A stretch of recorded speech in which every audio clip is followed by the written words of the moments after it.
offline PC build with Ryzen processor.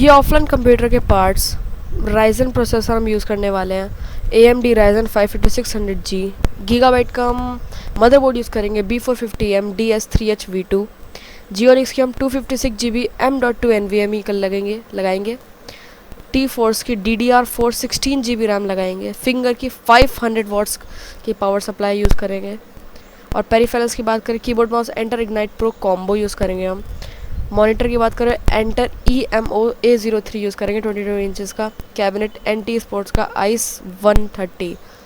So bye guys, मिलते हैं अब अगली PC बिल्ड की वीडियो में।